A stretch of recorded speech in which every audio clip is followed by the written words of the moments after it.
आज हम MP lead योजना मतलब संसद स्थानीय क्षेत्र विकास योजना उसके बारे में हम चर्चा करेंगे। ये एक सेंट्रल सेक्टर स्कीम है, मतलब सारे फंड सेंट्रल गवर्नमेंट उठाएगी। इसे 23 दिसंबर 1993 को लॉन्च किया था। इसमें हर एक एमपी को 5 करोड़ दिए जाते हैं। वो एक नॉन लैप्सेबल अमाउंट है। ये ministry of statistics and programme implementation के तेरे कार्य करता है।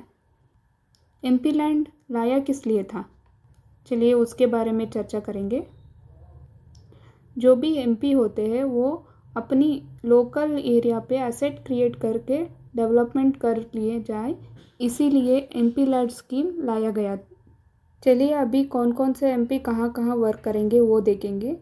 अगर वो लोकसभा इलेक्टेड एमपी है तो अपनी कॉन्स्टिट्यूएंसी में वो सिफारिश करेंगे। अगर वो राज्यसभा इलेक्टेड है तो अपनी राज्य में कहीं भी 1 और 2 डिस्ट्रिक्ट में वो सिफारिश कर सकते हैं। अगर वो नॉमिनेटेड है तो कौन सा भी राज्य हो, कहीं भी वो 1 और 2 और एक ज़्यादा भी डिस्ट्रिक्ट्स में वो सिफारिश कर सकते हैं। स्कीम में हर एक एमपी को 5 करोड़ दिए जाते हैं हर साल, और ये एक अमाउंट जो है वो नॉन लैप्सेबल है, मतलब वो कैरी फॉरवर्ड होगा। अगर इस साल यूज़ नहीं किए तो अगले साल यूज़ कर सकते हैं।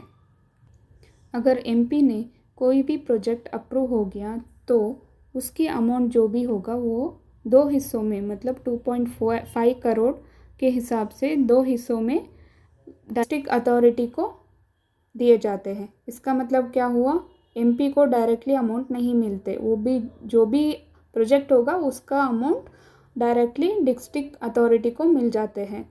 और इस जो भी प्रोजेक्ट एमपी उठाएंगे उसमें क्या होना चाहिए, 15% का फंड एससी के लिए जाना चाहिए और 7.5% का फंड वो एसटी के लिए जाना चाहिए।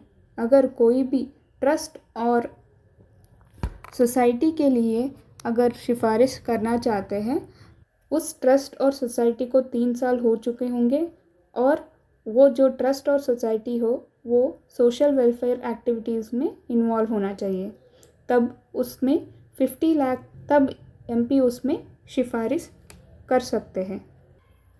अगर फ्रेटर्निटी और एकता बढ़ाने के लिए अपनी कॉन्स्टिट्यूएंसी के बाहर 25 लाख तक एमपीज खर्च कर सकते हैं। अगर उस सुनामी आ गया, भूकंप आ गया, तो सीवियर डिज़ास्टर हुआ है तो अपनी राज्य में 25 लाख तक और पूरे देश में 1 करोड़ तक सिफारिश कर सकते हैं। ये हुआ MP LAD scheme. Thank you. इस चैनल को सब्सक्राइब और शेयर और कमेंट करके बहुत लोगों तक पहुंचाइए।